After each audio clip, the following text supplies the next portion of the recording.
My mother died on a Tuesday. By Wednesday, the villagers were at our door, not to mourn, but to burn her room. That's when I realized they knew something I didn't.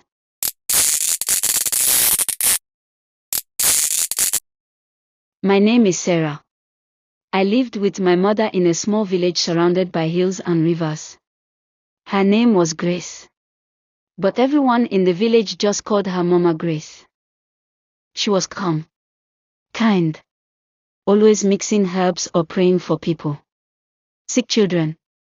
She helped them. Broken marriages. She gave advice. She even helped deliver half the babies in the village. But still, people feared her. They respected her, but they never stayed too long in our house. They never looked her directly in the eye. And no one ever entered her bedroom. One evening, she sat me down and said, "If anything happens to me, don't let anyone near my room. Promise me, Sarah." I laughed nervously. "You're fine, Mama. You're not going anywhere."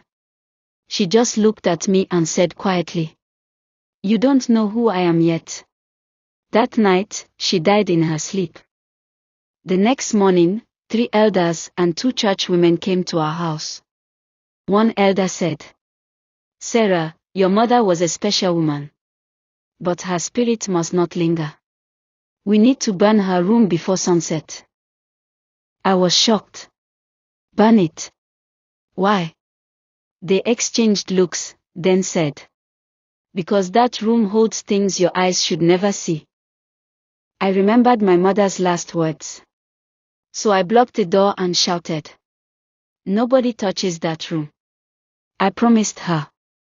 They left angrily, but warned me, "Don't say we didn't try to protect you." That night, the door to Mama's room locked itself.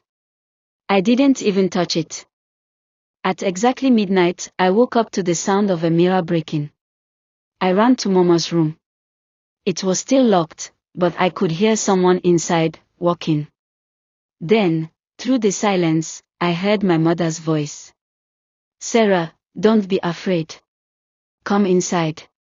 It's time." The next morning, the door was wide open. Stepped inside.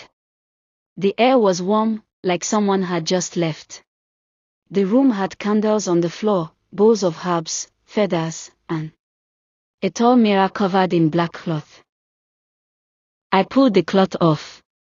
And what I saw in the mirror wasn't me.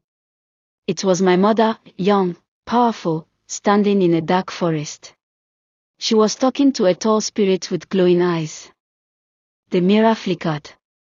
Then she turned to me and said, "I used my life to protect this village. But now my time is over. And whether you like it or not, you carry my blood." Suddenly, the candles lit themselves. Wind began to blow inside the room. And behind me, I heard the door slam shut. The mirror changed. Now I saw the village. The elders. The same ones who tried to burn the room. They were gathered in the church, performing a ritual. They were trying to trap my mother's spirit. She whispered, "They fear what they don't understand. Now you must choose. Burn my things, or take my place." I looked at the herbs, the mirror, the old books.